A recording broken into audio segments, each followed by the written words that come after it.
Hey guys, in the DJ, back on Genshin Impact version 3.5, and yeah, let's see, we did the Archon quest last time, here a few days ago.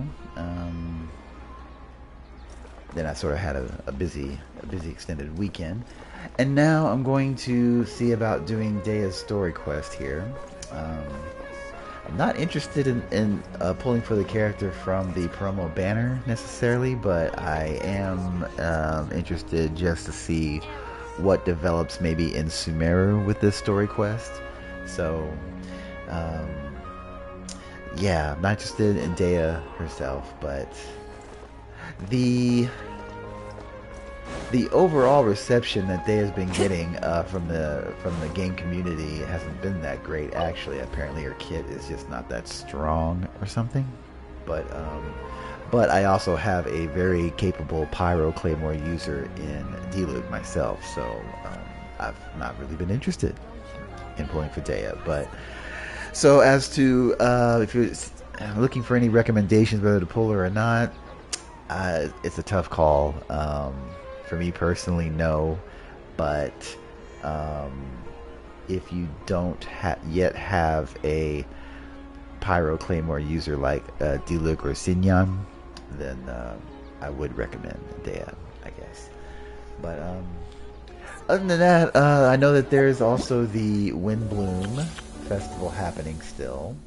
And I'm just waiting for enough days to pass before everything gets unlocked because, as with all other events in the game, this is time gated. So I don't really want to participate in this event and have to stop, wait another day or 2 days, and start again, wait another day or 2 days, etc. I like doing everything in like one fell swoop. So I'm going to be doing that Windbloom's Breath event here probably in a couple of days, I would say, later on in the week. And then I still have the Hangout event with Farazan to do, um, which will probably be what I'll do next here after Dehya's story quest. So let's go under story quest, hit that button here, and we will unlock this. It needs, let's see, claim it. No, wait. Where is the unlock? Ah, there we go. One story key. All right. Thought it'd be two, but one's good enough. All right. And is it Lion's Blood? Yes, it is Lion's Blood. Here we go.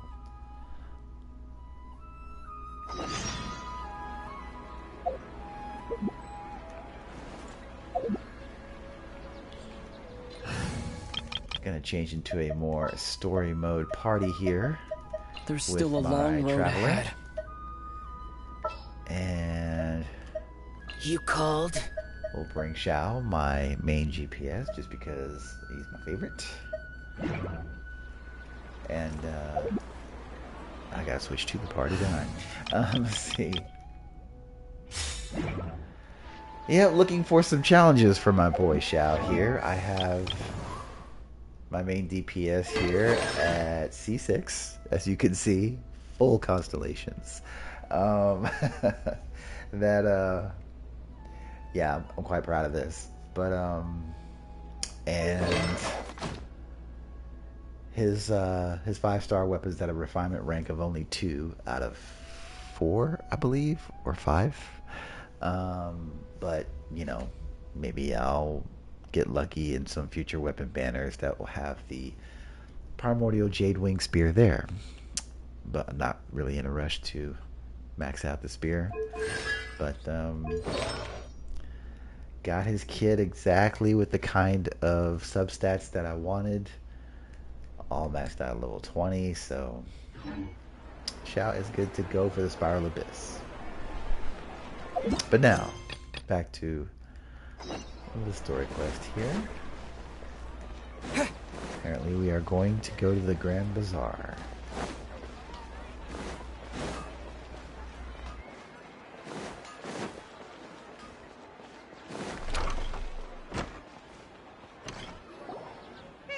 Paimon's trying to remember.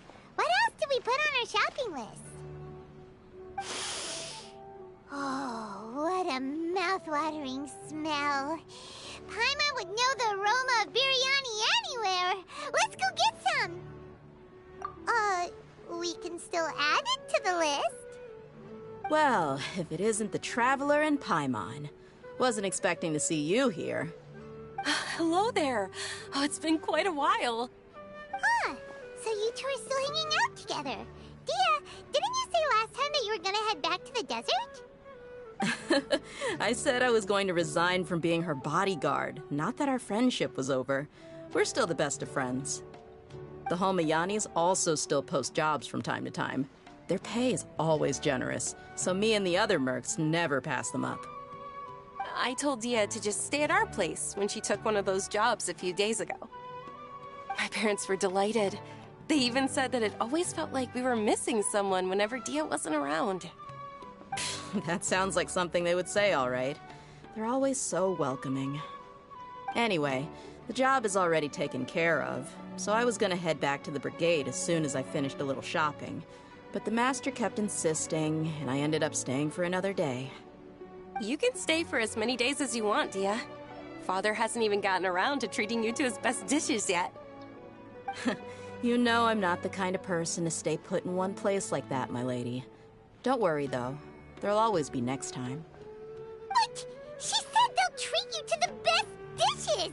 Paimon can't believe you can still refuse that! Paimon's like, you are turning down food, girl. But wait. Didn't you say last time that you would take me on a trip to the desert? Why don't you just take me with you today, when you leave? There are so many places I still haven't visited yet. I'm sorry, my lady, but no can do. There's still a few things I need to take care of back at the brigade.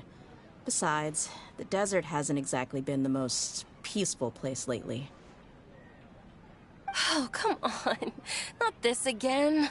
That's also what you said last time and the time before that. I know, I'm sorry. Just give me some more time, and I promise I'll plan the best trip ever for you.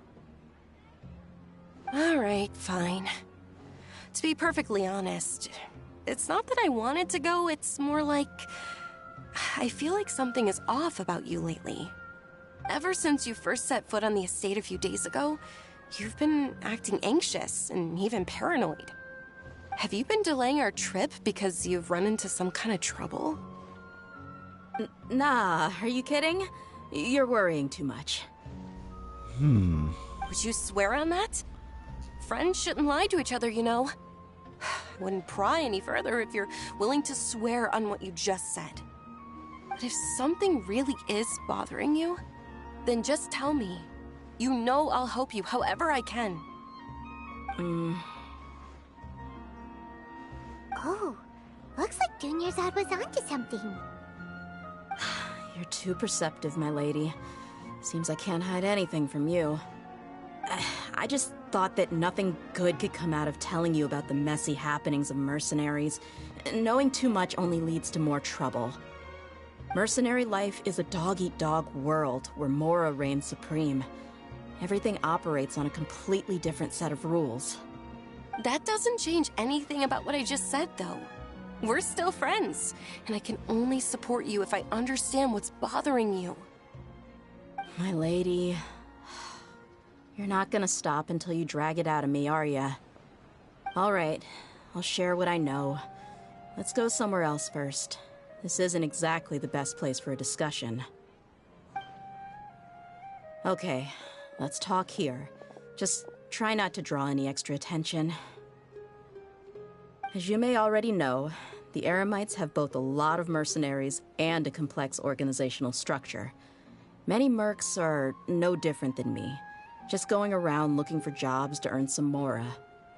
My brigade is called the Blazing Beasts. We're not a large group, but every member is loyal and brave. However, not all Eremite brigades are like mine. Some are willing to cross all kinds of lines for the sake of mora. The most notorious is a faction known as Deshret's Relics. Deshret's Relics? Judging from the name, they must really look up to... Yep, you got it. I've heard that you've already crossed paths with Ain al-Akmar. They're one of the groups under the Relic's banner. Oh, you mean the group that tried to sell us the Divine Knowledge Capsule. Yeah, they weren't friendly at all. Deshret's Relics is composed of many smaller brigades like Ain al-Ahmar. The Relic's headquarters issues orders to all brigades under his control. On any other day, I would want nothing to do with them.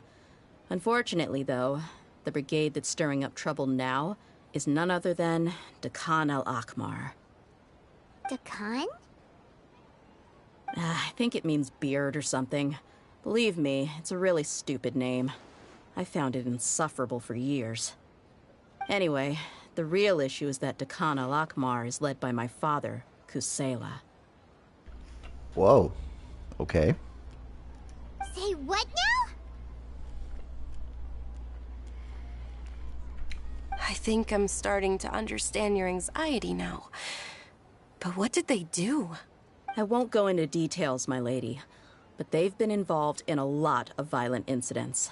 We're talking hundreds. Hundreds? Yep. The scenes tend to be quite gruesome, too. They strip the victims of all their valuables before murdering them. Not only have they targeted merchant caravans and ordinary citizens, but other mercenary brigades as well. Okay, this is taking a turn.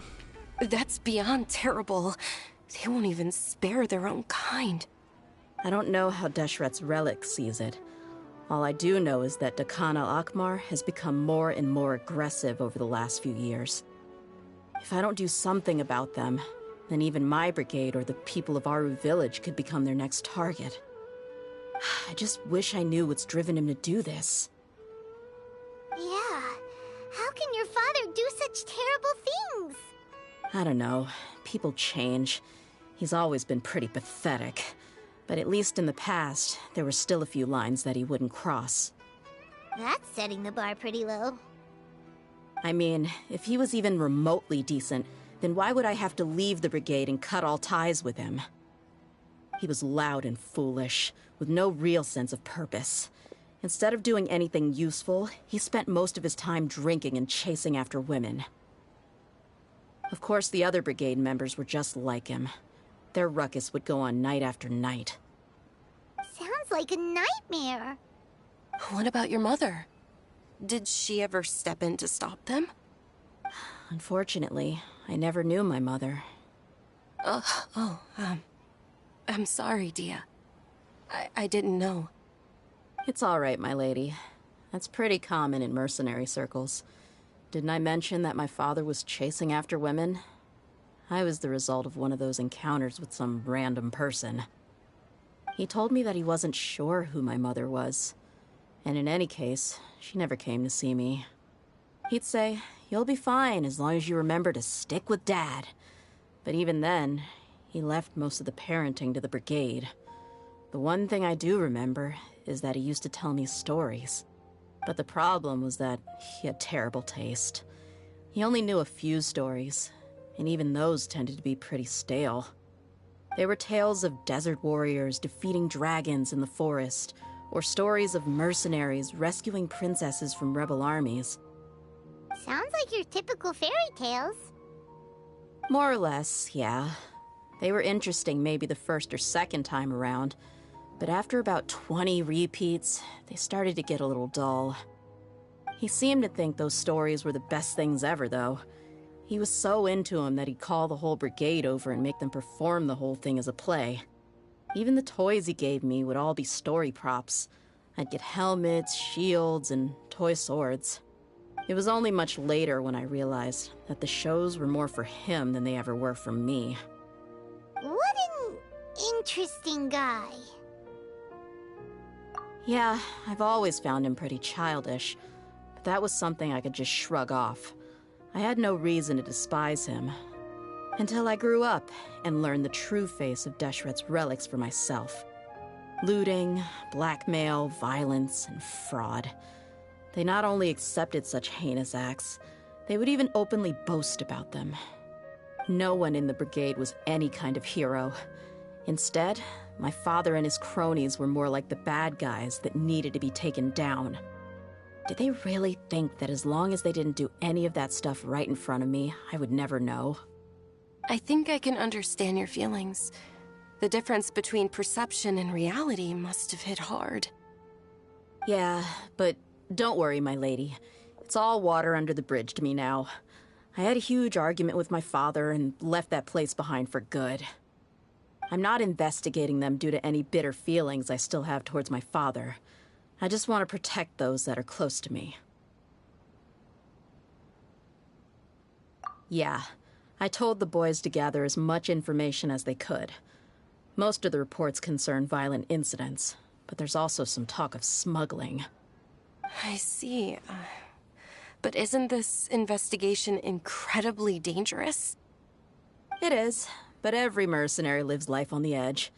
It's a lifestyle that I enjoy. That may be true, but it'll be impossible for those who care about you not to worry.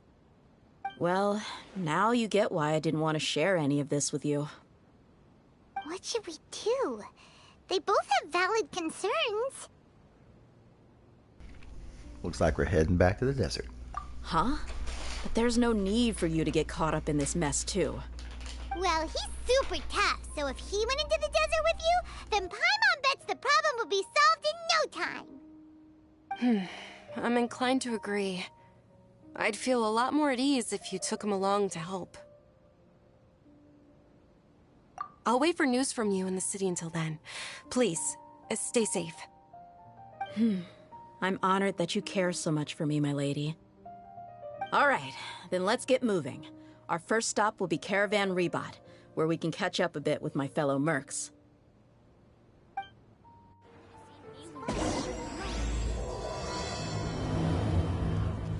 Well, here we go. Please be careful. I'll stay in the city and wait for news from you. Just don't do anything reckless, all right?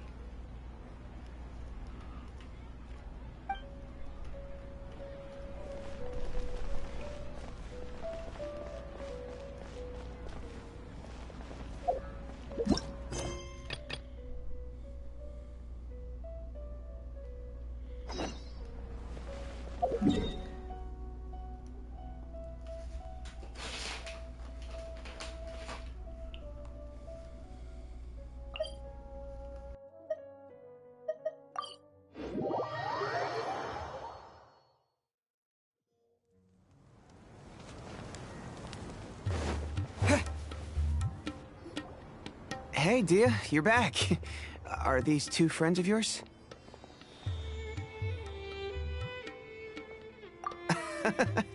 Likewise. There's no need to be so formal with us. We're a pretty casual crew. Anyway, since we've got a newcomer, let me fill you in on what the Khan al-Ahmar's been up to lately. They've become extremely aggressive. Apparently, even their own now have become acceptable targets. They even attack other relics brigades, just the same as any other mercenary brigade. Even the most ferocious beasts still protect their own. But it sounds like they've thrown that straight to the wind. That's right. Once they've collected enough loot off the other mercenaries, they sell it off to a different brigade, or turn to merchants on the black market. A portion of their profits is immediately exchanged for more food and weaponry to be used in their next violent operation. That's terrible! Yeah, and it really makes you wonder why they're so desperate for Mora. A few days ago, Isham and I trailed them for a while, and even disguised ourselves as merchants to conduct trade with them. We were able to learn a few things from the exchange. Rather than saying they're out to plunder and hoard Mora, it'd probably be more accurate to say that they're experiencing an internal power struggle. Wait, a power struggle? You heard me right. The vast majority of their victims are mercenaries from the other brigades of Deshret's relics. If their only goal was Mora, they could have gone after anybody. The targeted nature of their attacks points to a power struggle between the different brigades within the relics. That's the only plausible explanation we have. Unfortunately, we weren't able to find out anything more specific. It seems they're also trying to keep things under wraps. Oh, one last thing we discovered was that over the past few years, as the Khan al-Ahmar became more and more active, Deshret's relics as a whole became a lot weaker. It sounds mighty strange to me, too. Harun, you can leave the rest of the investigation to us. Gotta say, though, I didn't expect you to go on a whole undercover mission during the few days I was gone. Sounds like you were really putting your necks on the line, no? Nah, it was nothing. We're just as concerned about the situation as you are. The Khan al-Ahmar is your father's crew, after all. What he said. Besides, Dehya, haven't you done more dangerous things than all of us combined? What we did is nothing compared to your experiences. Yeah. And while they went to talk with Khan al-Ahmar, I took a look at the last camp they attacked. Any survivors of the attack were already long gone. There was nothing of value left in the camp. Ah, Hisham and Khalaf. You're here too. We rushed over as soon as we saw you come into Caravan Ribat. Although this new friend of yours looks a little green behind the ears, I'm sensing a special vibe from him. Green behind the ears. Now that we know you'll have a capable partner with you, we can also rest easy. Hey, what about Paimon? Feel anything special? Oh, you're also planning to tag along with them? Of course! Paimon is the traveler's most important guide. Wherever he goes, Paimon will follow. Oh. In that case, then you'd better take care of her too, Dehya. Don't underestimate Paimon! Don't worry about her. She may look tiny and helpless, but she's been through just as many battles as the Traveler here. Even if she had only survived on sheer luck, then that alone would still make her quite formidable. I had no idea. I guess I shouldn't judge by appearances. Oh, one other thing, Dehya. When you're free, why don't you update the deputy about your upcoming schedule? We held another recruitment event a few days ago, but everyone only came to see the Flame Main. You weren't around at the time, so people were pretty disappointed to only find our crew of rough, unkempt guys. The deputy put a lot of effort into the event, but it was basically for nothing. Only a few people chose to stay, and that really got to him. Sorry to hear that. I'll be sure to bring him some great liquor next time. I left in a hurry and I couldn't make it back in time for the event. Gotta admit, I can understand their disappointment, though. You're our brigade's main selling point, after all. Now, if only the deputy could figure out a way to bring a few more smoking hot members into our ranks. Keep dreaming. Remember the last time I invited a couple gals into the brigade? You all just froze up with your mouths gaping like a bunch of scarecrows. Hello back, greetings. The awkward silence and weird expressions left quite the impression on them. They were originally interested in joining us, but after that, they both told me they were too uncomfortable to stick around. Hey, didn't we agree to never bring that up again? Huh? Wait, are you serious? Why have I never heard about this? I don't think you were part of the brigade yet. Are you kidding me? I missed a once-in-a-lifetime moment like that and you weren't even gonna tell me? All right. We can tell you about it later. Now's not the time. Hey, don't you try to change the subject. You and Hisham get your butts over here and tell me everything right now. Are they always like this? More or less. There aren't many rules or graces when it comes to mercenaries. We're used to just speaking our minds. If someone starts getting under your skin, you just yell right back at them. And if that doesn't put an end to it, then you just challenge them to a fight. But we also don't tend to take many things too seriously. Being direct and getting it all out of your system as soon as things come up is better than keeping everything bottled up, never talking about it. That's also why I never spare their feelings when I talk to them. If I want to laugh, I'll laugh. If I'm angry, then I'll unload on them. It's hard to stop once you get used to it. Though, I can never do that when I'm with the Homayanis. Hey, knuckleheads! Can you at least tell me the rest of the intel before you go back to your bickering? Yeah, you hear her, Khalaf? Told you we gotta focus on the investigation first. I drew up a map. Right here is the spot. There you'll find the merchant caravan responsible for getting rid of Khan al-Ahmar's looted goods. All you gotta do is wait and ambush them in the evening. They'll have no idea what hit them. Perfect. Thanks for that. Be sure to pass my regards to everyone else in the brigade as well. Will do. You stay safe, Dehya.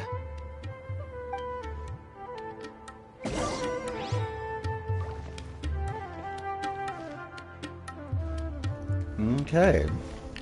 Watch over the trade route. No problem.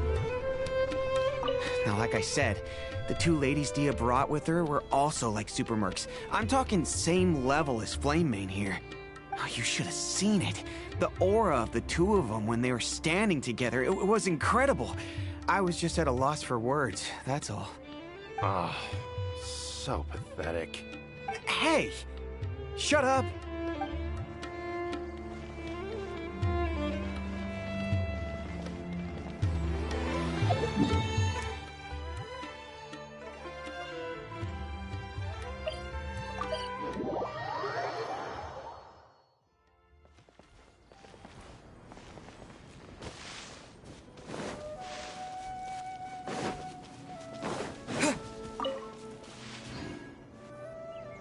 This should be the place. Let's find a spot to hide and bide our time. It's gonna come down to a fight one way or another, so let's all be careful. No need to worry. He knows his way around a fight.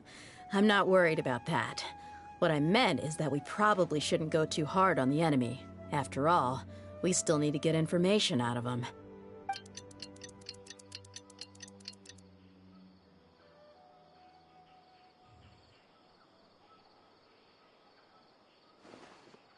Here they come. You ready? Let's not give them a chance to react and end this quickly.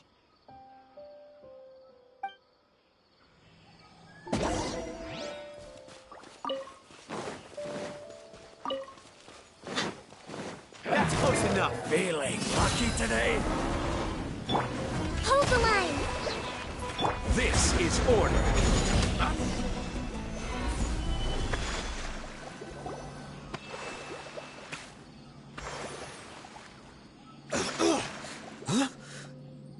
You're the Flamebane. Good. That saves me an introduction. All right, time for a little talk. Are you buddies with Dakana Lakmar now? Tell me, what are they after? You know the code of being a mercenary just like everyone else. The first rule is to never divulge key information about our employer. What makes you think I'd talk? That might have worked on an amateur, but I know you're just looking to protect your reputation. Think about it, though.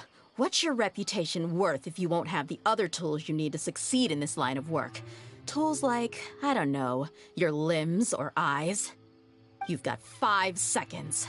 You might want to think twice about how much your employer's information is worth to you. Whoa! I'm not joking around. We can do this the easy way or the painful way. 2 seconds! I'll save you the trouble.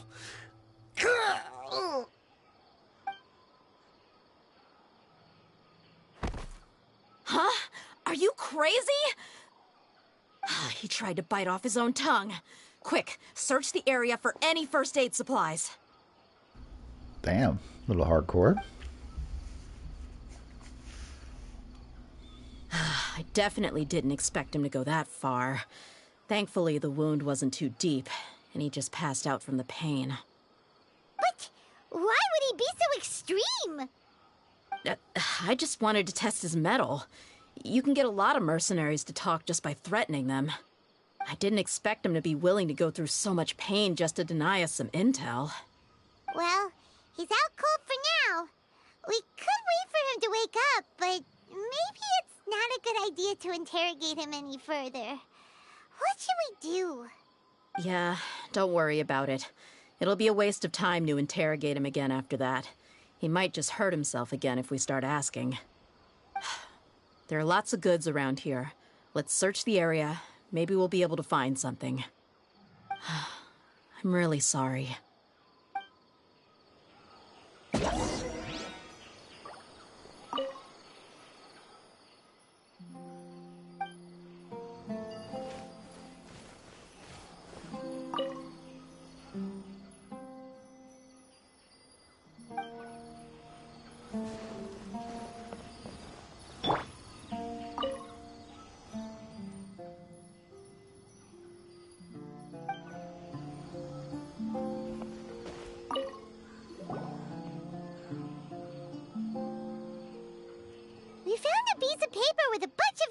on it.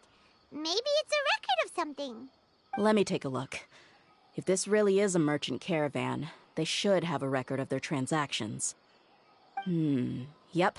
I see an entry for Dakana Lakmar right here. Kusela, Idrisi, Bashar, and Takriti. All familiar names. Dakana Lakmar has been trading for a hefty supply of food, weapons, and medicine. It seems that in the past, they used to receive some canned knowledge as well. This caravan is just one link in their logistics chain.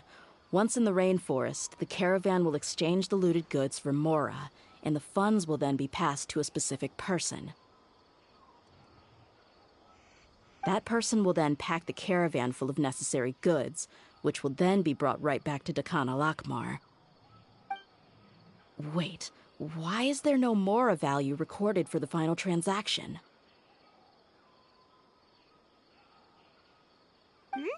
No value? Yeah. Every transaction before the last one was marked with an exact amount of Mora, but the final one, where they paid for everything to be brought back to the desert, was simply marked as delivered. Perhaps. But they couldn't have known how much they would make off selling the loot. Do they not care about profit margins at all? Anyway, the next part's the records of the goods themselves. There are a lot of entries. Everything was probably sourced from the rainforest. Huh? What's wrong? Shazamon Homayani? Homayani? You mean Dunyarzad's family? Could it just be another family with the same last name? I'd be surprised to find someone with the exact same first and last name. Shazamon Homayani is Dunyarzad's father, and the head of the Homayani family. Just what the heck is going on here? I'm sorry, you're right. I'll consider what we found and not jump to conclusions just yet. But what this piece of paper confirms is that the Homayani family has been providing goods to Dakana Lakmar. What if the Homayanis have been kept in the dark and don't know they've been trading with Dakana Lakmar? That's a possibility, but if that was the case, why is this caravan specifically named Shazamon as their person of contact? They could have just as easily bought goods such as food and medicine directly from Caravan Rebot or Port Ormos. Yeah, funding violence and looting. The brigade gets the goods, and he is paid the proceeds from the sale of the loot. But why would he do something like this? It's not like the Homayanis are in need of money. I honestly have no idea. I've been to their estate many times, and I've never noticed anything suspicious. The only potentially large expenditure I could think of would be the treatment costs for Dunyarzad's Elazar. Maybe they borrowed a lot of Mora in the past? But that's still just a speculation. I don't think the Master would stoop so low to make Mora. You're probably right. I know my lady's personality, and she wouldn't deliberately keep something like this from us. But what should we do now? All we found is just another mystery.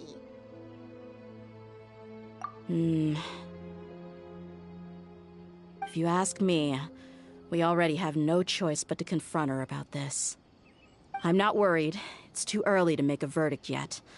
I still have faith in the Homayanis. Let's go find my lady again. We'll tell her everything and see if she's willing to lend us her support. If we're lucky, we can not only figure out the mystery of this paper, but also follow the trail of breadcrumbs to the people responsible at Dakana Lakmar. Dehya, are you sure this is the best decision? What if instead of getting the help we need, we just end up revealing everything we've discovered to the enemy? I've considered that possibility, but even still, I want to tell her what we found. I think I owe her that much. True friendship is built on trust. She showed genuine concern for me when we first brought up the topic. I can't repay her kindness with doubt and suspicion. That's not how I deal with people. You're right. Paimon wants to trust Dunyarzad too. Yeah. Let's pay another visit to Sumeru City.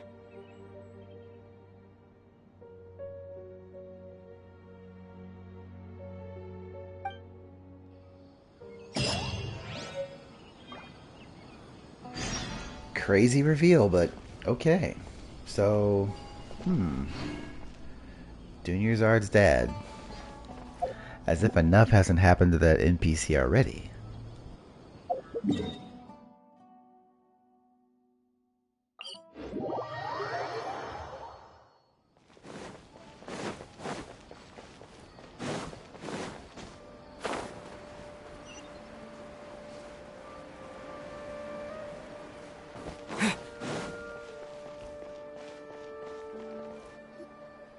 We're back, my lady. Oh, you're back a lot sooner than I expected. You mustn't have run into any trouble then.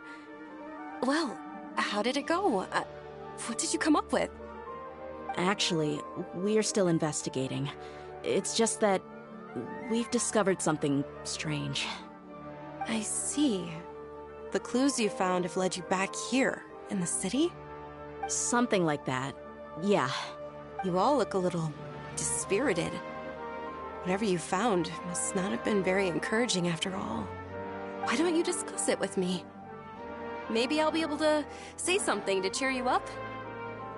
It's okay, my lady. It's not so much about me being upset with my father or anything like that. How should I put this?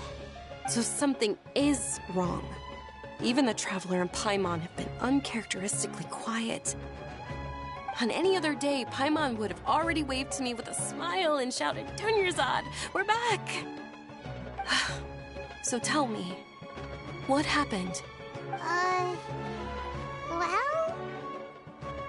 My lady, please prepare yourself for what we're going to tell you next. It concerns the Master. The Master? You mean my father? Okay, I understand. Don't worry about me. I'll listen as attentively as I can. My father has been supplying goods to Dakan al-Akmar? Yeah, it makes as little sense to us as it does to you. I've never doubted the Master's integrity, so I'm having a real hard time rationalizing how he could ever support an infamous brigade like them. Maybe he's not actually aware of the full story and just stumbled into the deal by accident. I can't help but agree with the Traveler. Huh? You mean you feel the same way, Dunyarzad? Thank you for sharing all this information with me. Since you've told me everything you know, I should also tell you about some doubts that I've been harboring for quite a while. In the past, I thought that my father hired a bodyguard for me so that I wouldn't run away and get lost. However, there are plenty of capable mercenaries in the Corps of 30. Why did my father go out of his way to hire Dehya? About that. Well, the Homayanis really needed bodyguards, so they reached out to the Blazing Beasts. Later, the Master told me that I was one of the best mercenaries he'd ever seen, and that I should stick around to become one of his bodyguards. He offered me a pile of Mora, so I just signed on. Well, but that didn't really answer my question. Just think about it. Why did my father specifically reach out to the Blazing Beasts? Maybe the Corps of 30 just didn't have anyone available, or maybe someone recommended us. I've never given it too much thought. I think I get what you're saying. You'd think none of this was a coincidence. Precisely. At first glance, nothing seems strange or out of place. But there are many parts of the story that don't actually make any sense. If my father had always been in contact with Dakan al-Akmar, then it would make sense for him to bring Dehya into our house. You mean the goal all along was to get Dehya to be your bodyguard? No, that's too much of a stretch. I cut all ties with my father a long time ago. He has no control over my life anymore. But that still doesn't rule out the possibility that your father has still been trying to influence your life without you knowing. So, the Master was not likely an innocent victim in all of this? Sorry we put all of this on you so suddenly, Dunyarzad. It's okay, Paimon. I should actually be thanking you. Regardless of his reasons, if my father has truly been funding a violent group of mercenaries, then it's my duty to bring him back to reason. But is that really the right thing to do? My father has committed many atrocities and deserves all the punishment that he has coming to him. I have zero sympathy for him.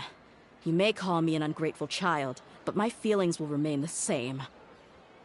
However, the Homayani family has treated me with nothing but generosity and kindness. If we decide to investigate this further, we could end up implicating the entire Homayani family. I would be biting the hand that's fed me over all these years. Dehya.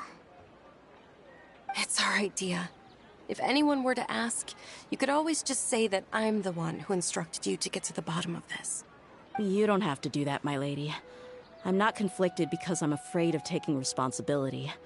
Besides, you're the one we should all be worried about right now. Hey! It's still too early to give up hope! What was the thing about friendship again? Right, yeah, trust! You said that yourself, Dehya! Besides, there's no point on getting all riled up before we've confirmed all the facts!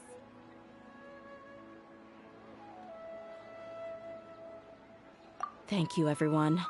That makes a lot of sense. I guess I should always remember the trust that I've placed in people. In which case, my lady, could you ask the Master to come out and have a chat with us? Sure thing. I also hope he'll be able to give us a logical explanation. Let's meet at the usual place then. Usual place? Ah, right!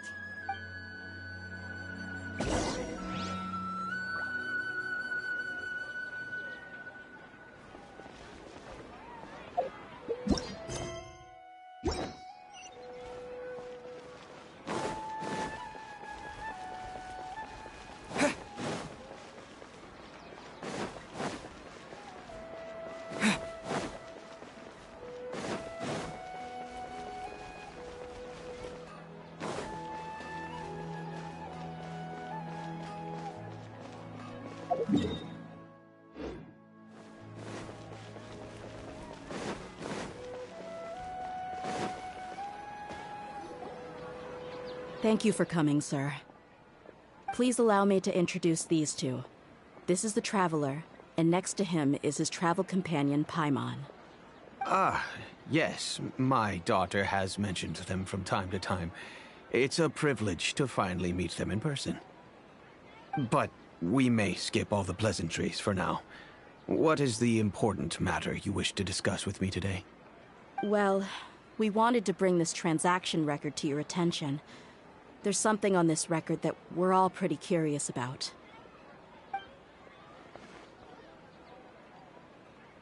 So, that's what you found. Huh. Seems like I can't keep everything from you much longer. If you wouldn't mind, we'd like an explanation. Well, it's a long and difficult story. And to be perfectly honest, I'm not sure if I'm doing the right thing. What I do know, though, Dehya, is that the truth will bring you no solace. If anything, it will likely cause you a great amount of anguish. Wait, me? Yes. I understand perfectly why you came to see me. And I am touched by your collective commitment to do the right thing. But knowledge always comes at a price. And sometimes, as they say, ignorance is bliss. Yes, knowledge comes at a price. In this case, the long-winded exposition is... yikes. Your father, Kusela, and I both believed that. Of course, you have the right to seek and learn the truth, but I must warn you. The facts of this matter may reduce everything you've built for yourself into sand, blowing in the wind. If you must proceed, then Kusela's heartfelt efforts will also fade into the wind like a fleeting mirage. His heartfelt efforts. I'm sorry, sir, but I'm not sure I follow. I've made it this far in life without a single drop of my father's support. I have my own ideals and ways of looking at the world, as well as people and causes that I've chosen to cherish and fight for.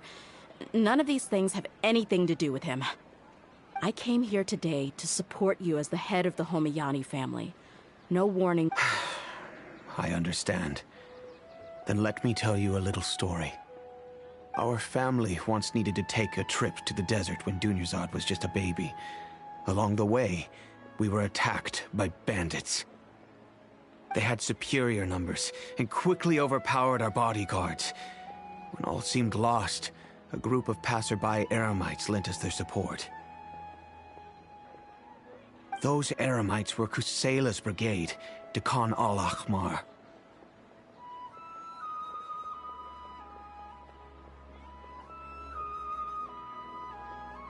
Kusela's men told me that the attackers were Eremite mercenaries, just like themselves. I was shocked. Why would Dehya al-Ahmar go so far to save us and not spare the fellow Eremites? Kusela was grinning and walked over to play with baby Dunyarzad. She was startled by his unfamiliar face and nearly started crying.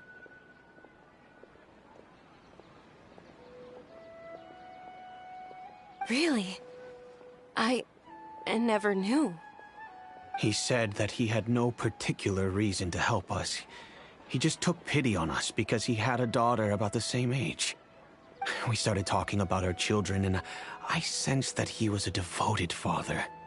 To repay his kindness, I hired his brigade to help out at our estate for a time, and offered everyone generous remuneration. So, that's what happened. It was many years before I saw him again. I almost didn't recognize him the next time he came knocking on my door.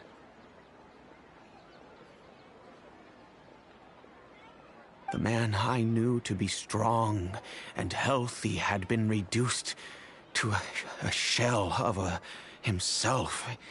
He couldn't even walk anymore without his cane. So, what happened to him? He was perfectly fine when I left the brigade. I'm not too sure myself.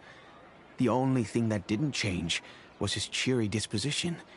He said there was absolutely nothing to worry about and that he had gotten into a fight. That was all. He then suddenly asked me if Dunyarzad, now that she had grown, would need a bodyguard of her own. At the time, Dunyarzad was going through a particularly severe bout of her Elazar. There was no need for her to have a bodyguard when she could barely leave the house. But he kept coming back to the topic. Come on, it never hurts to be safe. How do you know a bodyguard won't come in handy one day?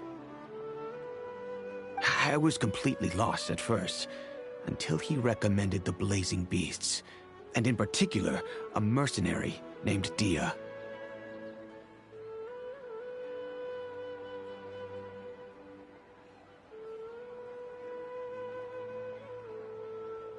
So he was the one who recommended Dehya to you. Indeed. He didn't say it out loud, but it was clear that he saw Deshret's relics as an evil group who would eventually corrupt every member in their ranks.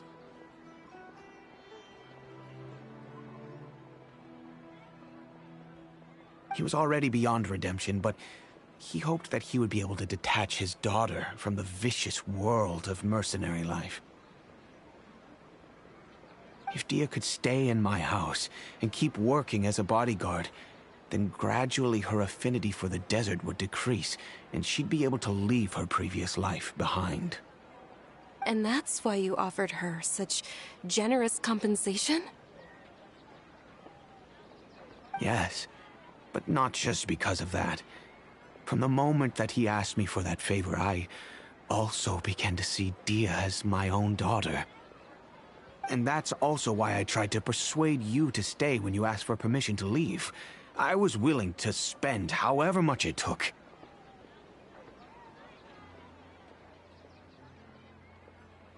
Kusela saved my daughter and I all those years ago in the desert. I could never refuse him entrusting his daughter to me. He was always like that. Kusela said that he'd reimburse me for a portion of Dia's fees. I refused to take any mora from him, but he'd always send me funds anyway.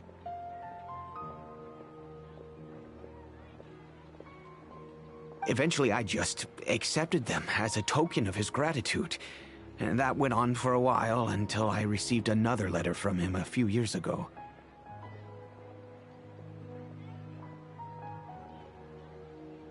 The letter contained a request to help him buy food, weapons, medicine, and even explosive materials.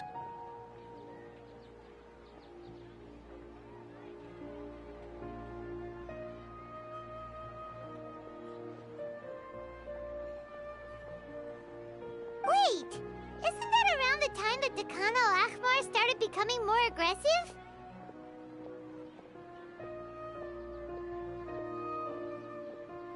That's right. When I started to hear some nasty rumors, I became wary.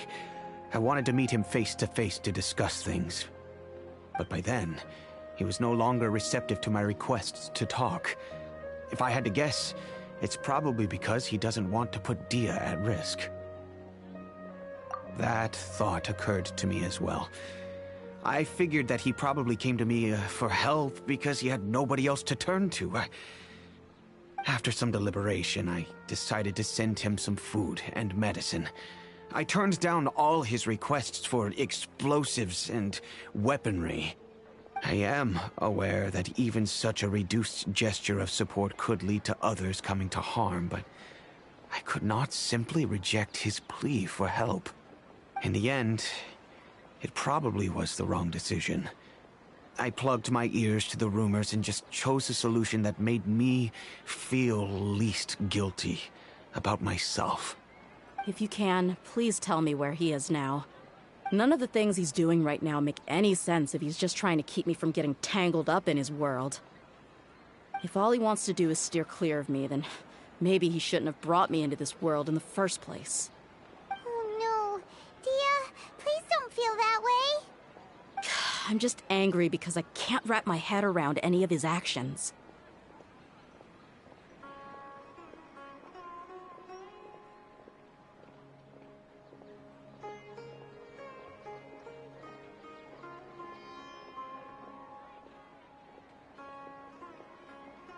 Another way?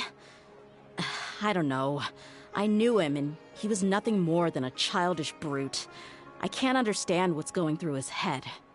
But I guess you do have a point. We haven't uncovered the whole truth yet. We still need to figure out his exact actions and reasoning for these last few years. I'll do my best to help.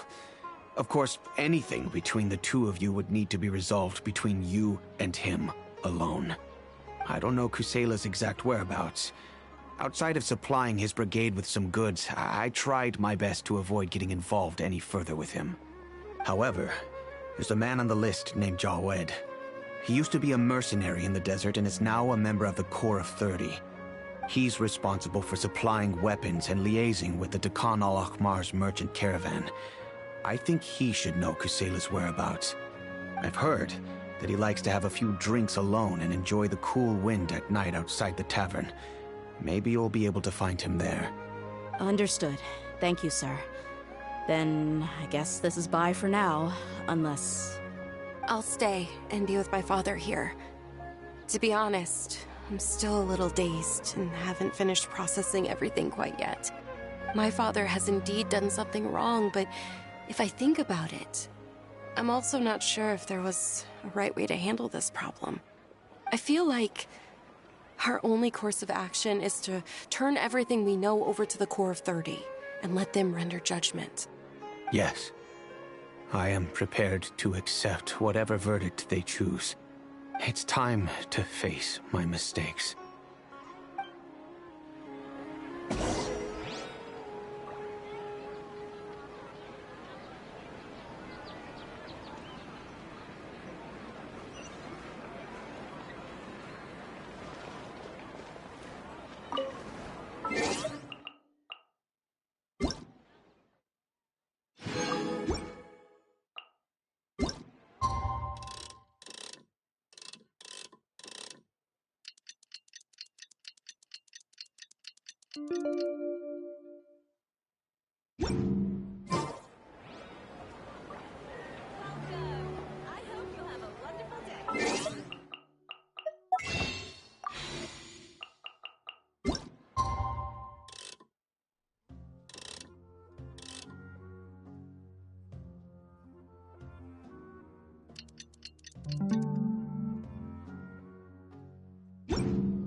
Huh? Who are you guys? I know what you've been up to. Smuggling weapons to violent brigades in the desert while working for the Corps? Pretty bold, if you ask me. Shh. Keep your voice down. How do you know all that? Come with me. We should take this elsewhere. I'll be happy to talk things over once we're somewhere private.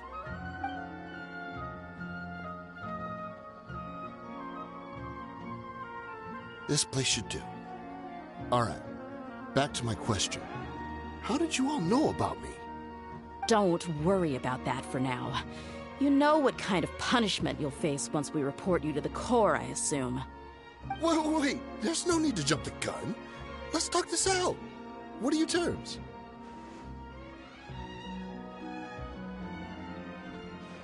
So what's in it for you anyway, Mora? Well, I was a little tight on money at the time, and Kusela took good care of me in the past. I waited in my mind, and I couldn't find a reason to turn the opportunity down. I wouldn't only be helping my benefactor, but I could also make some quick Mora.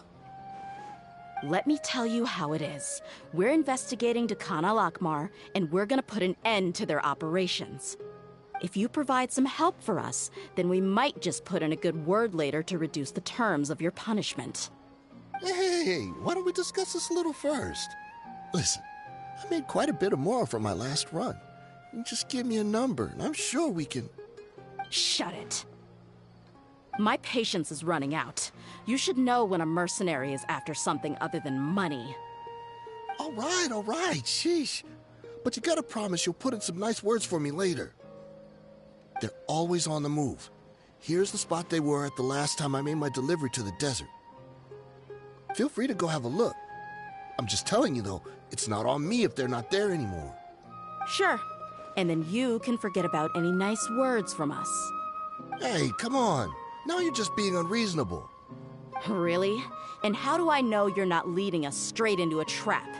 Don't forget, you're the one with no bargaining chips. All right, I get it. Why don't you go take a look, and if they're not there anymore, I'll try to figure out something else for y'all. Now that's more like it. Let's move. And as for you, try to stick around the city until we get back. You don't want us to call the folks from the Corps and have them drag you back to the city.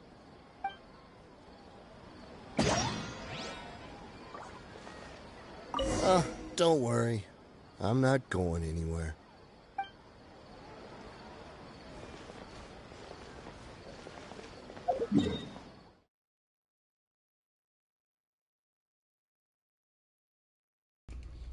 So it's way down by the Valley of Dari.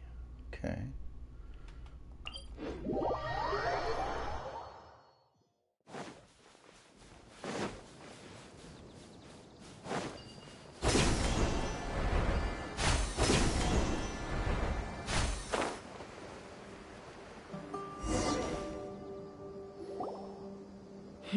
Seems like we're in luck. That should be their camp right up ahead. Let's go. We'll finally get to the bottom of this ourselves. I'm here to see Kusela. Tell him to get out here. Dehya, why are you here?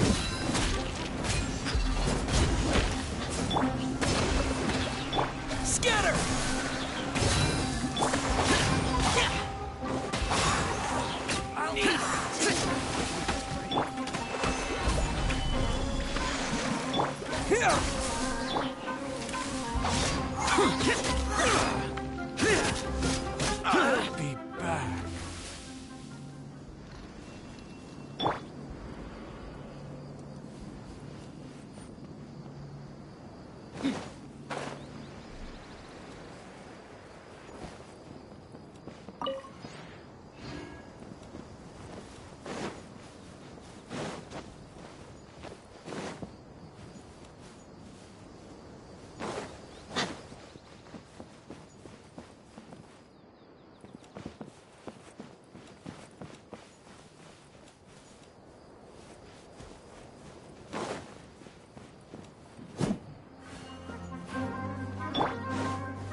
Stabilize! Let's get it on! Haven't you all done enough? Oh, so are you also here to stop us? Stay out of this. It's got nothing to do with you.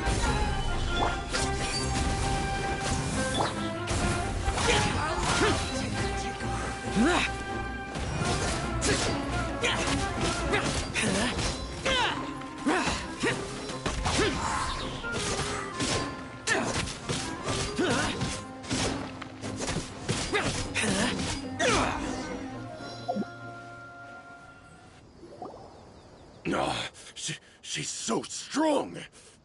Enough fighting. We all know each other, and I don't want to take things too far.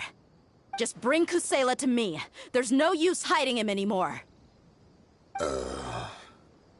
Did you understand a single word I just said? Or do I need to bash your skull in some more? All right, everyone, let's all just calm down for a second. Dehya, the boss can't come out and see you anymore. He died a long time ago. What? What?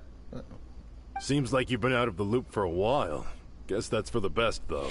At least, that's what the old man wanted. When did he die? What happened to him? A few years ago, Kusela broke up Dakan al-Ahmar and went to the Deshret's Relics headquarters by himself. So is that when you guys started acting up? We would prefer to call it taking revenge. Every last person in Deshret's Relics must pay in blood for what they did. Let me start from the beginning. Dehya, do you know how the head of the Relics maintained order internally? Overwhelming strength and unquestionable authority? Those were a part of it, yes. But just those on their own weren't enough. They had another tool at their disposal. They called it a person's record. Regardless of whether they joined by their own will or were coerced, every person in Deshret's Relics were forced to leave a record of themselves at headquarters. Whether it be their deepest sin, some unforgivable act, or their most immoral exploit, the record served both as a symbol of loyalty and the perfect material for blackmail. That's precisely it. Every one of us have a record. Me, Bashar, Tikriti, and all the boys who grew up with Dehya and ended up joining our ranks. But you, Dehya, you were never asked to provide a record, were you? I never even knew this was a requirement. You were probably the only person in all of Deshret's Relics who didn't know about it. Ever since you were born, Boss had been trying to shield you from this organization's sinister rules. Not only that, but he also banned all of us from committing any nefarious acts. He said he'd take care of the dues we had to pay regularly to headquarters. But in the end, he was just an ordinary person. What could he do? He was forced to go to headquarters again and again to account for missed dues and incomplete records. He'd come up with all kinds of excuses and get beaten up as a result. We all knew he was doing that for you. He wanted to get you out of this world, no matter what it took. And that's why he became a shell of himself and couldn't walk without a cane. Wait, but that doesn't make any sense. I didn't know about any of this, and I'd never seen him get injured or beaten. Because you were too young at the time. How would you ever tell between wounds from a beating and wounds from battle? When you left home after that final argument with him, he seemed to age by a decade overnight. Even his hair went gray. So, even the blazing beasts were... Yep. It was all his doing. Had he not arranged them to come to you, you probably would have been reduced to a pulp before you ever left the desert. A few years ago, Boss said he needed to make another trip to headquarters. He was already pretty weak then, and we all assumed he was going to get beaten again. I suggested that he hand the role of leadership over to me, but he said there was no longer any need, since the Khan al-Ahmar would soon be no more. His words made no sense to me, but that night, we heard that a massive fire tore through headquarters and razed everyone's records to ash. Everyone gained their freedom that night. Many members fled, not just from our ranks, but from the other brigades as well. But how could we leave with a clear conscience? All of us who knew exactly what had happened. The boss can't have just died for nothing. Those heartless jerks at headquarters took him from us. From that point on, the sole purpose of Dakan al-Ahmar became revenge. The big fire that boss started was quite a blow to headquarters' strength. It's given us the opportunity to launch our attack. Even though we're outnumbered, we vowed to see our revenge through to the very end. There were people from headquarters who changed their names and went into hiding. Some fled to other brigades, and others escaped to the rainforest. But we won't let any of them escape our wrath. They'll all pay for what they've done. We've suffered plenty of losses as well. To keep going, we need an enormous amount of supplies, from food and medicine to weaponry and explosives. All we can do is exchange our loot from Mora, and then use that to get supplies. We forged Boss's handwriting and sent out many letters to his former friends. Thankfully, many people were willing to come to our aid. We were also able to attract many mercenaries who shared our goal. We've endured unspeakable pain to win many impossible battles. Deshret's relics have become weaker and weaker, and now we finally have an opportunity to directly strike their headquarters. Paimon doesn't know what to say anymore.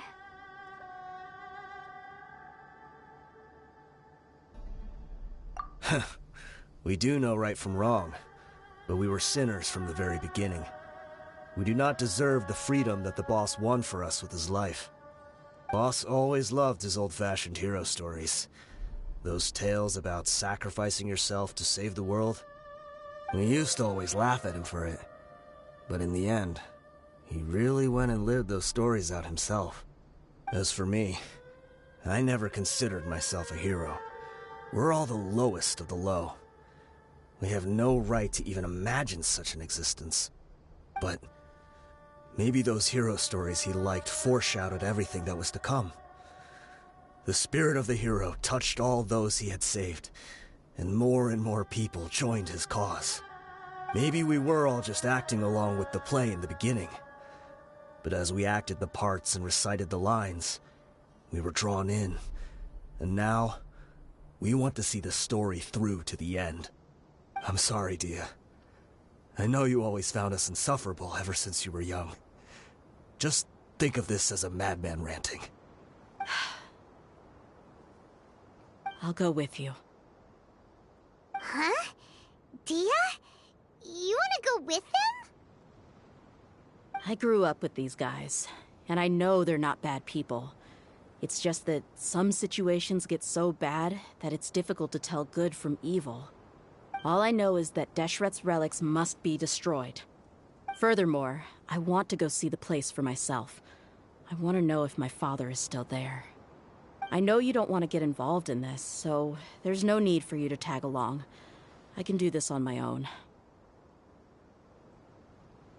Yeah, Paimon feels like we'd only regret it if we don't see this through to the end. Thank you. We'll be a lot stronger together with you. I bet Boss would lose his mind if he ever knew you'd join us at the very last moment like this. Considering all the losses and injuries we sustained, we can't afford to turn down someone as powerful as you. He can think whatever he wants. But the fact is, I owe him this much.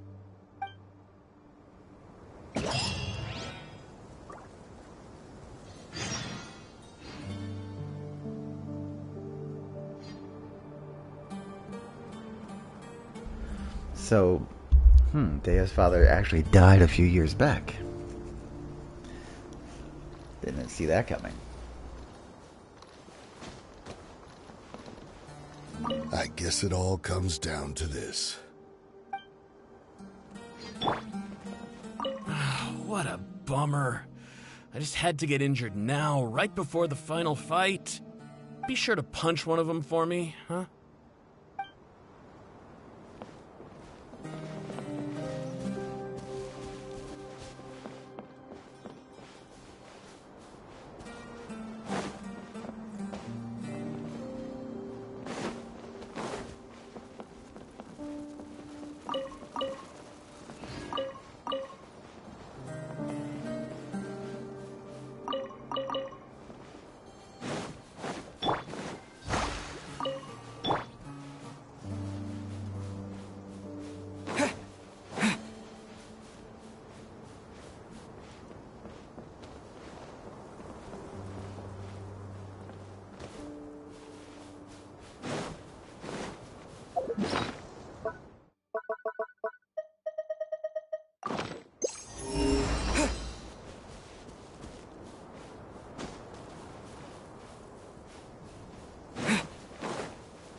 for a punch, huh? Stabilize!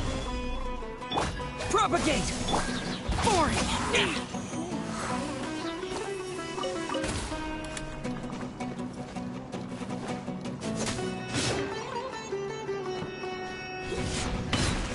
Useless!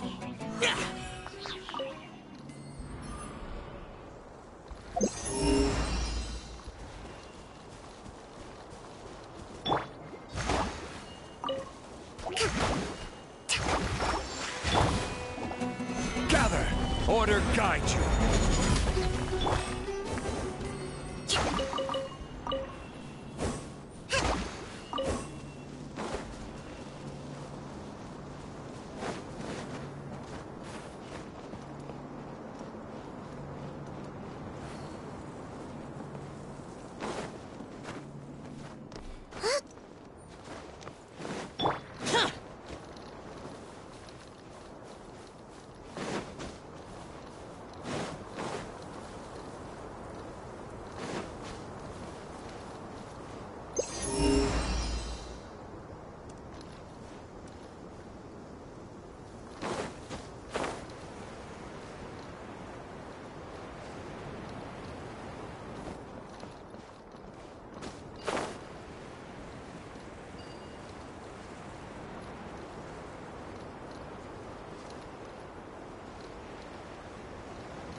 Why would anyone want...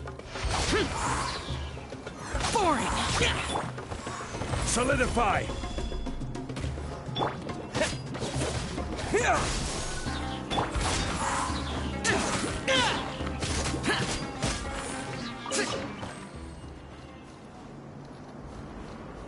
Allow me!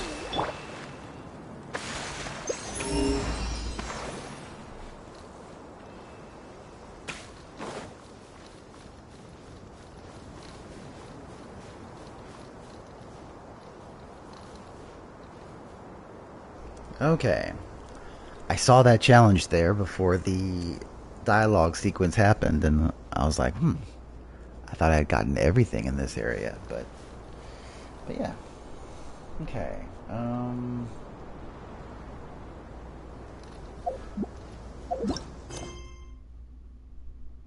Now to the hiding place of the relics. Okay.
trouble on the way here.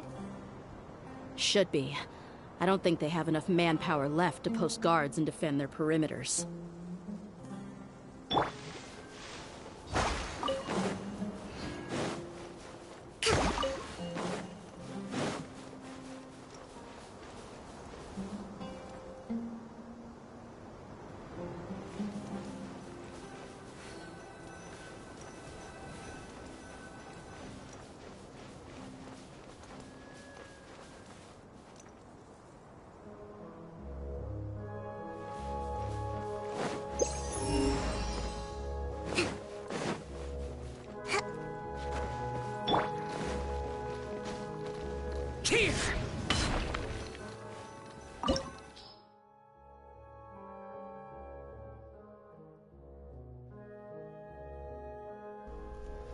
Looks like I need a more varied party here, so...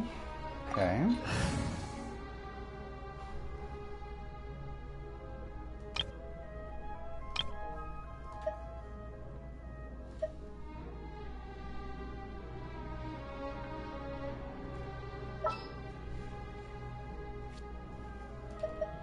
Who's our next target?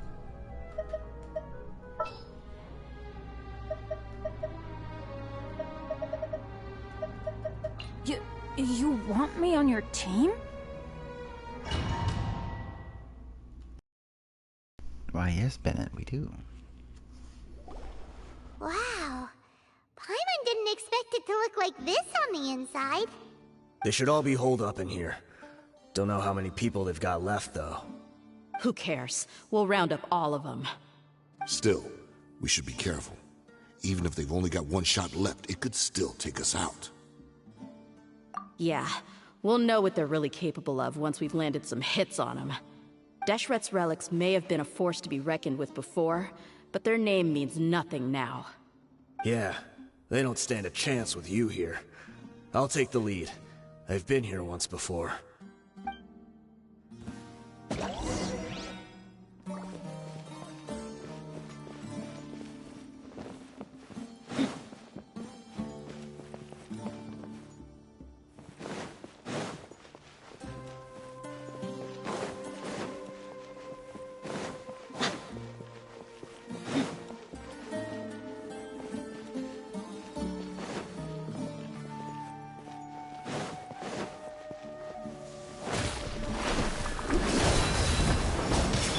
This is order. Stabilize. Teamwork is dreamwork! Judgment is upon us. Regret. Guilty. Following orders. You stand condemned.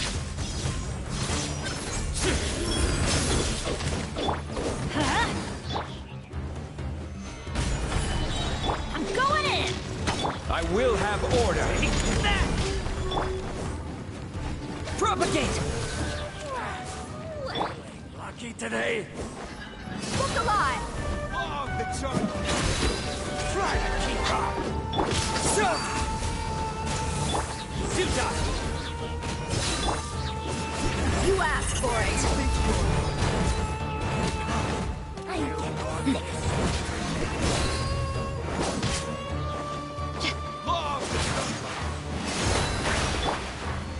Solidify. Your sins weigh upon your soul.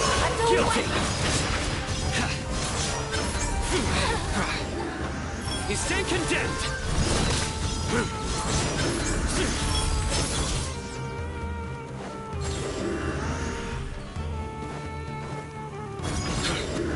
Your penance is due.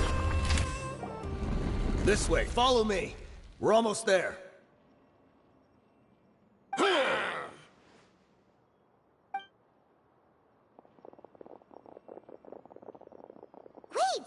They went charging ahead without checking for any traps!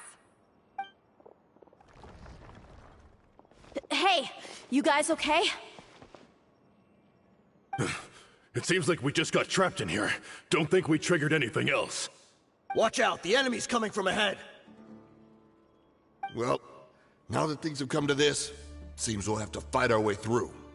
Don't worry about us. We knew something like this could happen. Go and take a look around. There could still be another way through. Let's go! We can't let the boss down! Let's check if there's another way! The sooner we can make it through to help them, the better. Let's see. I think I see a way through over there, but it's being blocked by something. Let's try our luck with that mechanism. Okay, let's go!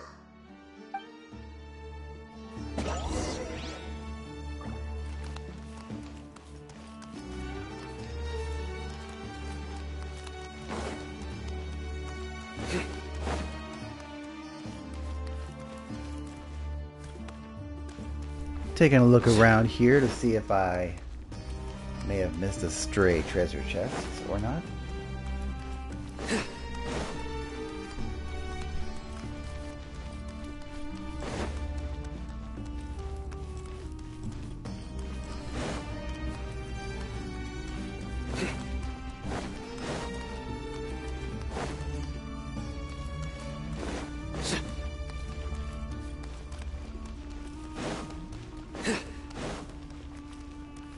Okay.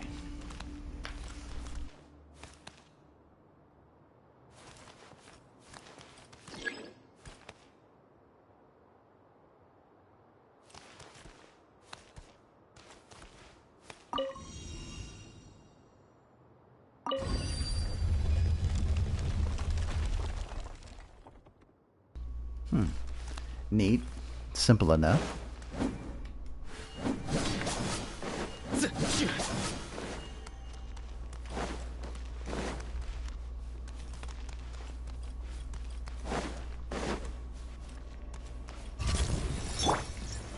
Stabilize! Everybody stand back! Let's get it on! This is order.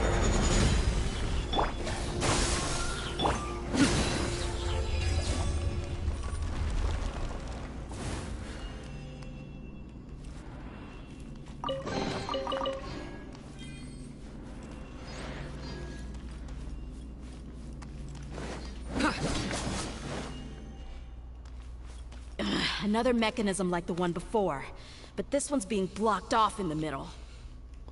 We just need to adjust it a little.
Gather! Look alive! Huh.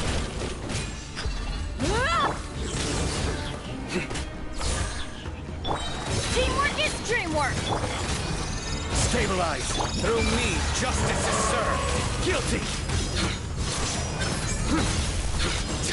You stay condemned! Your penance is due!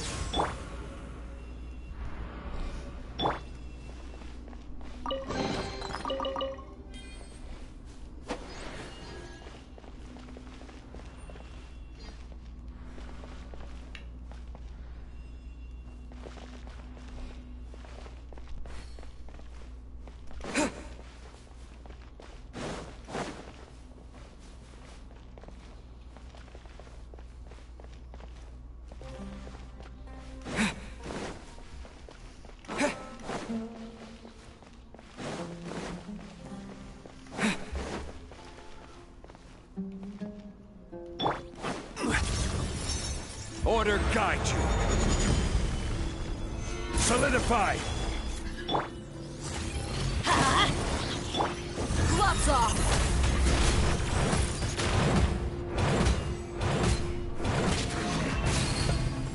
Let's get it on! Everybody stand back! Stabilize! Germinate! Surrender!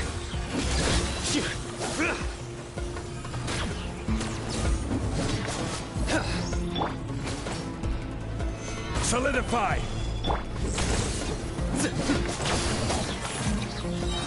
Judgment is upon you.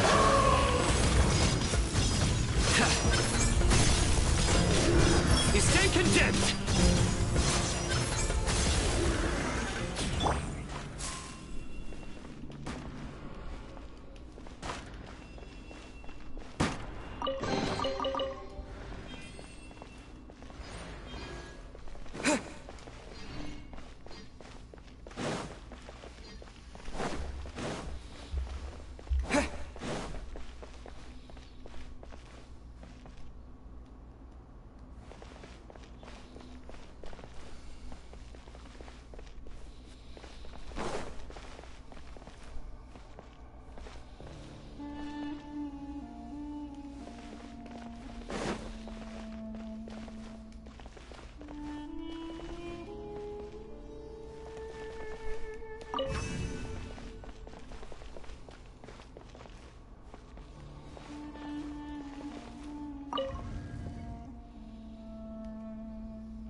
Very, very interesting use of this puzzle mechanic, I'll admit.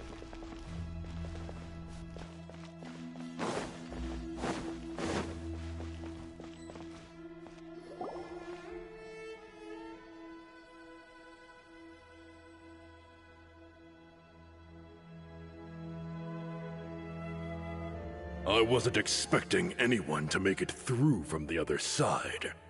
But as a desert dweller, I suppose we should be used to our folks defying all expectations. Don't waste your breath. You have nowhere to run. Run? Had I wanted to run, I would have fled 1,000 times already. I witnessed the golden age of Deshret's relics. Even if I could leave this place behind, all that awaits me now are endless days of humiliation and ruin. Even now, my brothers and I still believe in one thing. The greatest should never live to remember their fall. So you want to go out in a blaze of glory? Let us draw our weapons! We will show them the true power King Deshret bestowed upon his followers. They are but two, while we hold within ourselves the entirety of the relic's glory. Wave 1, charge! Eliminate them!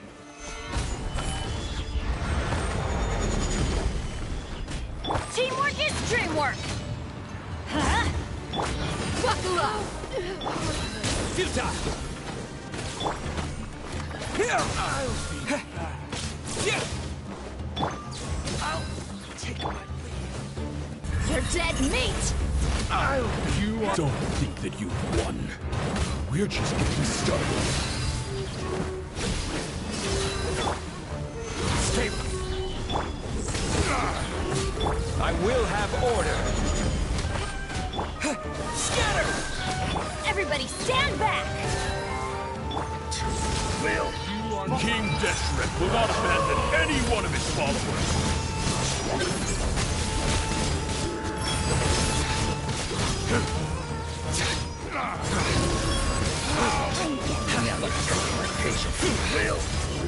He's staying condemned!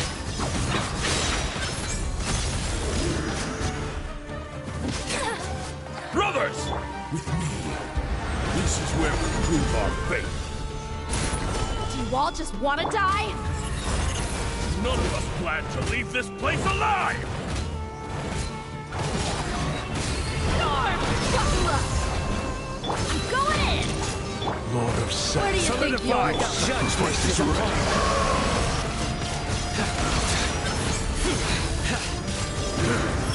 Goodbye. But we'll meet. Guilty! The golden slumber. The commander has finally fallen.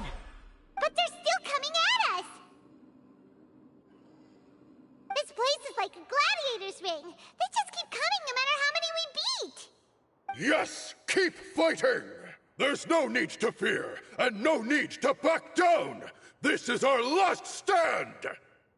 When the next wave comes, try to draw away their attacks. I'm going to see if I can take out that high platform.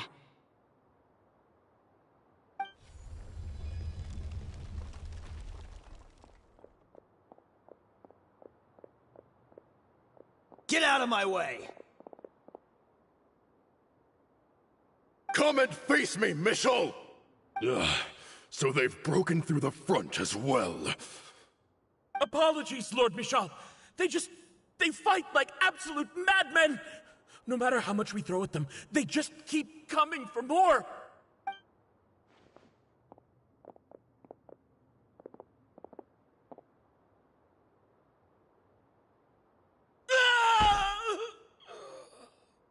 So, it would seem like this is the end. Time to pay for everything you've done, Michel. You think I would give you that opportunity? I will be buried in the sand alongside all the rest of our fading glory.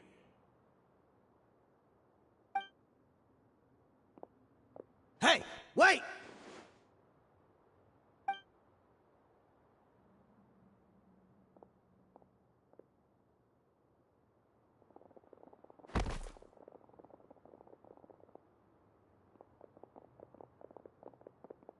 We were too late. It's over. There's no more need to fight. But if you're still going to cling on to your so-called mercenary's pride, then I'll give you all a good beating as well.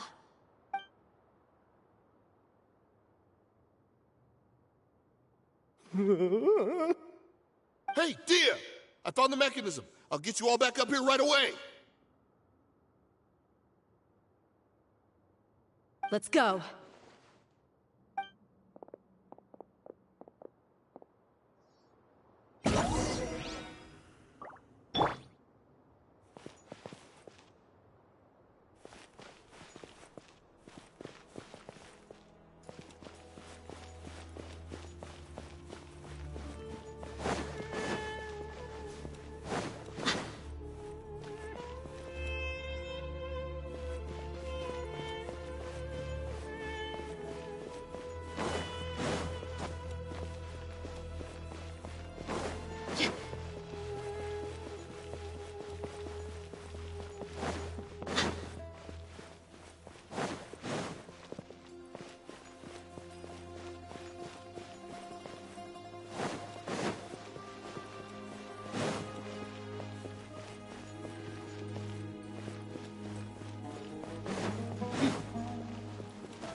are you filthy rats? And why are you always pestering us?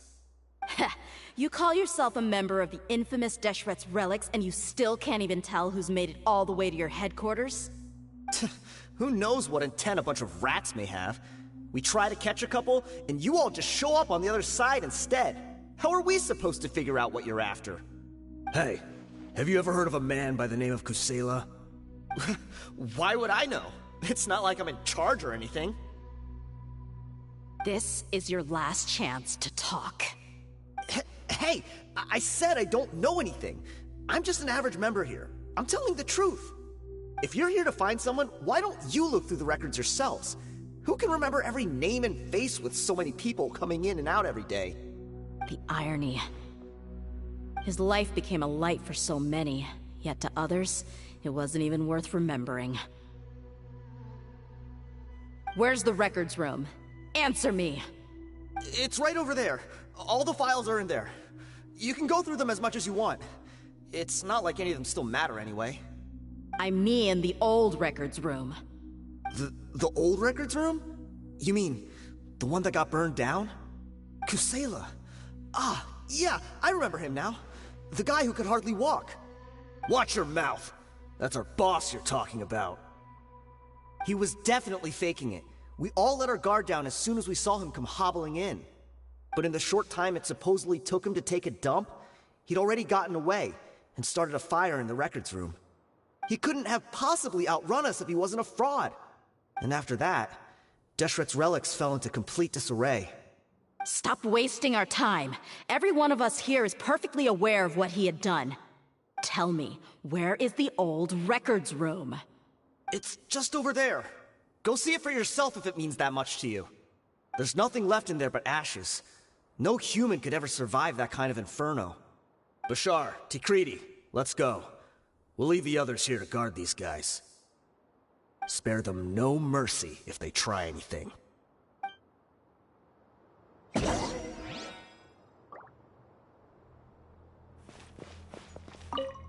I've already told you everything I know. Can't you just leave me alone?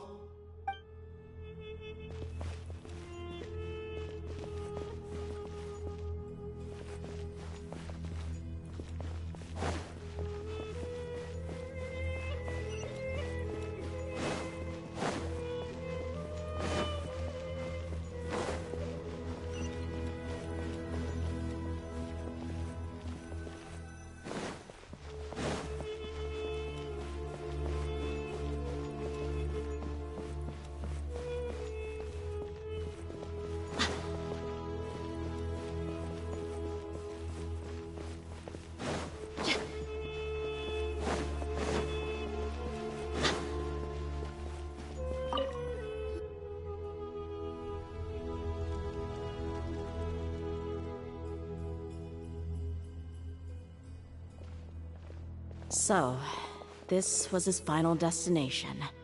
How did he do it? Getting past all the guards with a limp and sneaking in here to start a fire? If he was nimble enough to do that, then he must have been able to get out of here after starting the fire, right? Dehya. I'm sorry. I know it's just wishful thinking. Let's look around. Maybe we can find something that's been left behind.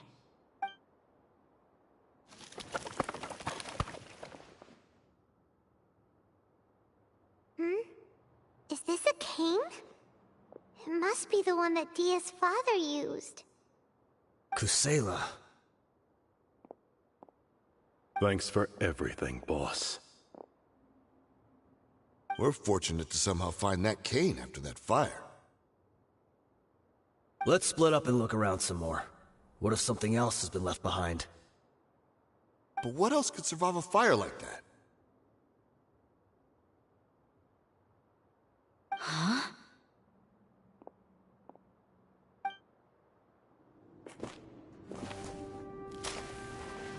Huh?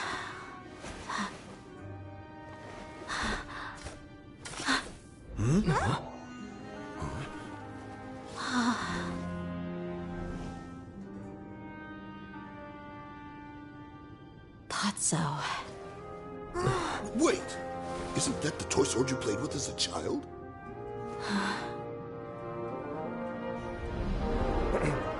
The dragon is no more, for Princess Dehya has slain it. Its head now hangs above the city gates. Her bravery has brought eternal peace and prosperity to us all. Dehya, come on. This is the most important line. You can do it. But Dehya, you defeated the dragon. Everyone's waiting for your speech. Still too shy, huh? All right, I'll do it. I hereby proclaim our victory. Evil shall plague us no more.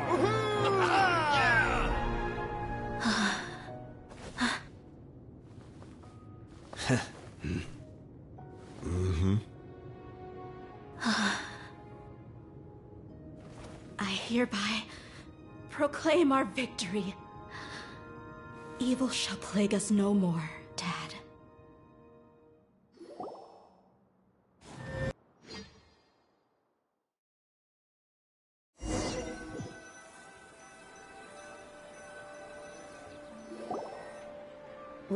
What's this?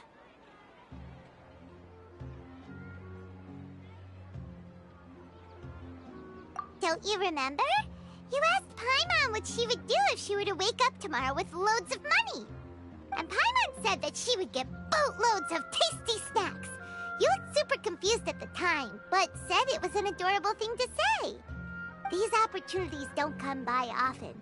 So today, Paimon's gonna treat you to a special crash course on Paimon's life philosophy. It's really my treat, but you get the point. Hey, this way you get something from the both of us for the price of one. Anyway, the point is that you should eat to your heart's content. You'll feel better for sure once you've gotten something in your tummy. Dunyarzad will also be here shortly. She's already heard that we're back. Aw, thanks you two. Honestly, this is very unlike me. I just had a lot on my mind on our way back, so I didn't know what to say. My chest was filled with all kinds of intense emotions. They just shook me even more than all the feelings we've shared during our previous adventures. But when everything came to an end, those emotions also vanished without a trace, and I was left feeling more empty than ever before. It was as if I'd lost the thing that was most important to me. Yeah, you're right. To many mercenaries, Mora is the most important thing in the world. But perhaps to us, it's the most worthless thing of all. Idrisi and the others all used to say that they would quit if there was no Mora to be had. But when it came to avenging my father, there was no Mora to be made anywhere. My reality shattered when I found out that the father who always told me hero stories was in fact a bad guy. But look at me now. Am I any different?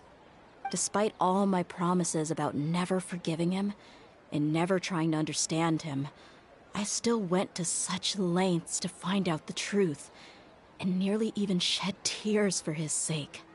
We're hypocrites, all of us. Yeah, you're right. It's just a pity that we often only recognize our true feelings after it's already too late. You're back! Are all of you all right? Ah, there she is. Yeah. Many people from the Corps of 30 came over, and I just wrapped up everything with my dad. All I can do now is wait for their verdict. Huh? Dehya, you're looking quite down again. Paimon will explain. A lot happened while we were gone.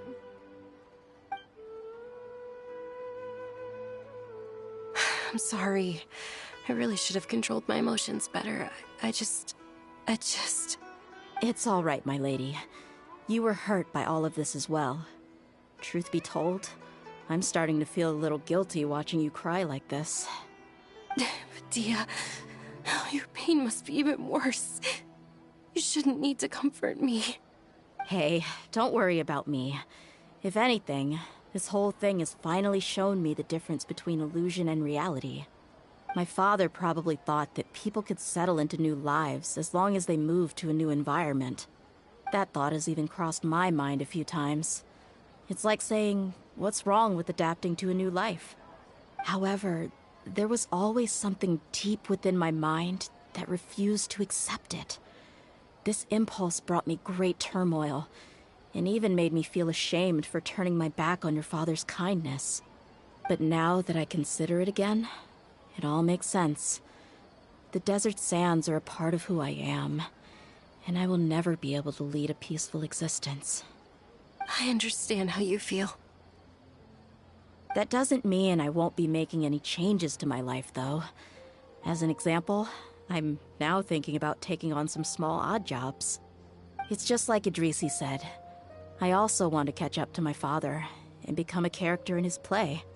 Even if the ending of the story may be childish and ridiculous, it won't really matter. Isn't that neat, though? Oh, you'll be a whole new kind of mercenary, one that's not out for Mora. Why don't we go for a change of scenery once we finish eating? What about stopping by the Grand Bazaar again? Right. You said you wanted to get a rug for your family. We'll come along too.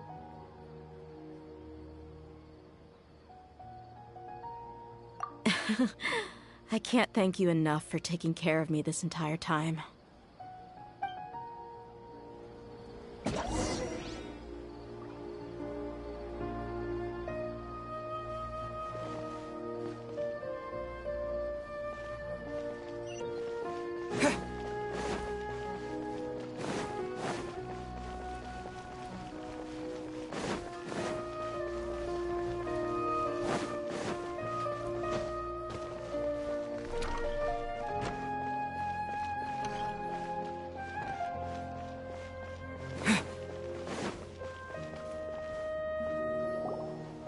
Oh, this rug here is quite something.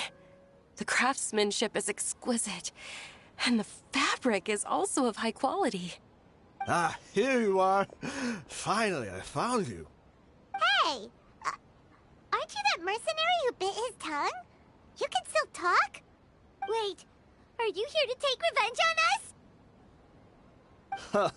What are you talking about? Do I look like I could take you all in a fight?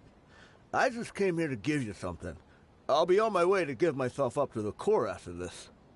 Once I woke up, I hurried to the Khan al-Ahmar's camp, hoping to alert them to your presence. But when I got there, I found no one except the members who were still too injured to move. Ah, so you probably got there after us. Yeah, they told me that they had exacted their revenge, and everyone had turned themselves in to the authorities. Even that last camp was not going to last for much longer. I had joined the cause to repay an old favor from Kusela. Now that everyone's already turned themselves in, I might as well do the same.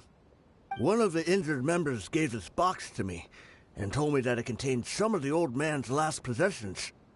Everything left in the camp will get confiscated, so I figured I should get this to you before the Corps could get their hands on it. Thank you. No worries. We are all just living our own truths. There's no need to comment or judge anyone for it. So this box contains everything that Dehya's father left behind. Huh. It feels lighter than expected. Well, back in the day, the first thing he did with any Mora was spend it on things like drinks and meat. But let's see what's inside. What's this? It's just a bunch of junk. It kinda stinks.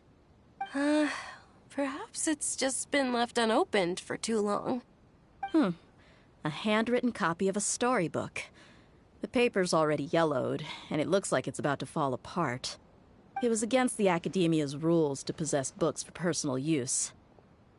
If he was going to break that rule, he could have at least copied something useful.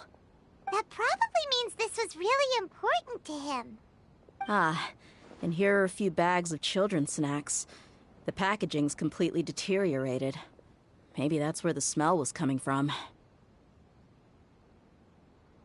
Did he get those for you? Yeah, but here's the thing, though. Even when I was a child, I was never a fan of these kinds of snacks. He'd always say that he got them for me, but in the end, he always ate more than I ever did. Who even leaves snacks in a box like this anyway? Isn't that just common sense? Forget it. Let me see what else is in here. A razor, some buttons, some round iron tiles, a wooden toy puppet, a wool scarf, which from the looks of it probably belonged to a woman, and a hair clip? Why are these things here? I'm suddenly feeling a little scared. I'm sorry, my lady, but this is just the kind of man he was. He probably saw this box as some kind of personal trash heap and dumped any and everything in there.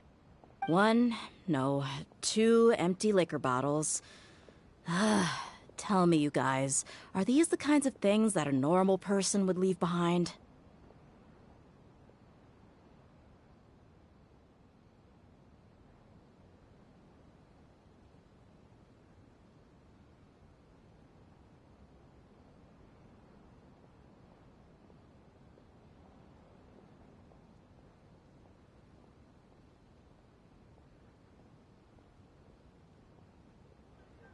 Huh? There's something in the bottle! Oh, you're right. All right, I got it out. It seems to be a piece of paper with some writing on it. The bottom part's all damaged from moisture, though. Let's hope the writing didn't smudge. I was suddenly seized with an urge to write a letter after finishing this bottle. I just folded it up and left it in the bottle, though. If I end up forgetting about it, it won't really matter. To Dehya. It's a letter for me? It's all right. I'll just read it out. If he went to the trouble of writing a letter, there must have been some important things that he wanted to say. Or at least record down. My condition's becoming worse and worse. Can't even walk without a cane anymore, much less go out and have fun. Guess I don't have many days left. If you're reading this letter, then I suppose I'm already long gone. You were adorable as a baby. Everyone loved you. And regardless of whether you were crying or laughing, everyone enjoyed having you in the group. But once you grew a bit older, you were no longer nearly as happy or cute. It's probably Idrisi's fault. He was never up to any good. Can you believe this guy? He can point the finger at himself. Anyway, back to the point. To summarize, I'm writing this so you would know not to feel sad for me, even if you end up finding out the truth. The reason being that I was never your father to begin with. Wait, what? Surely, he must be joking, right? I don't know. I was quite formidable when I was young, and 100 times cooler than some so-called flame main. Really felt like the whole world was under my feet. With just a teeny tiny bit of effort, I felt I could rule over the entire desert. But as fate would have it, I went out into the desert for a drink one day, and discovered a baby in the sands. It was you. You were just lying there, small and helpless. You were so tiny that if the wind blew for just a little while longer, you would have been buried forever. But your cries were so loud they made my head hurt. Now that I think of it, you really were a bundle of energy. Sounds like he's serious. I told Idrisi and the others that I had slipped up with a woman while out and about. None of them even doubted me.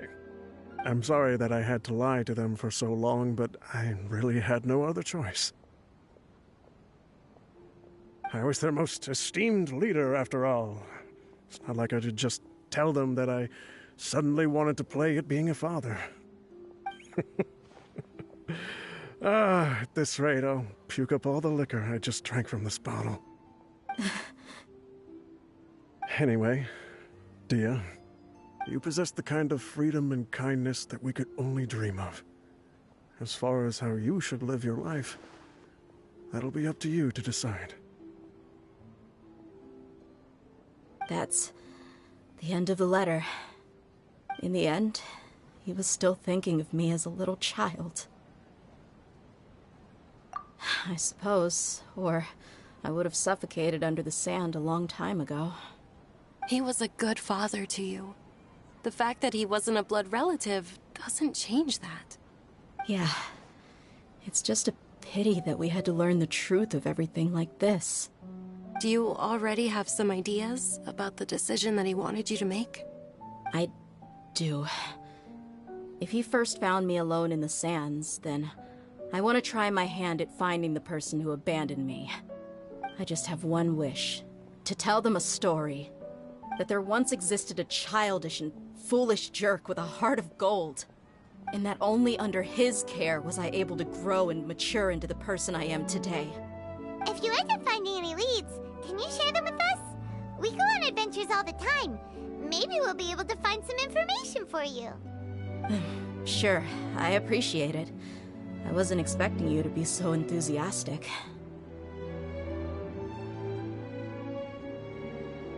I'll help too.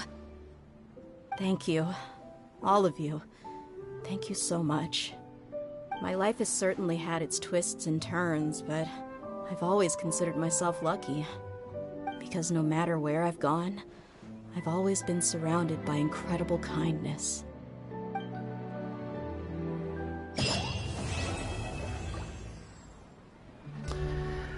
And I guess that is Dehya's story quest. Wasn't all that bad. I mean, still a bit wordy, the exposition and everything, but the domain had a pretty cool design and a pretty cool puzzle mechanic, and yeah, I like the plot of it all. So yeah.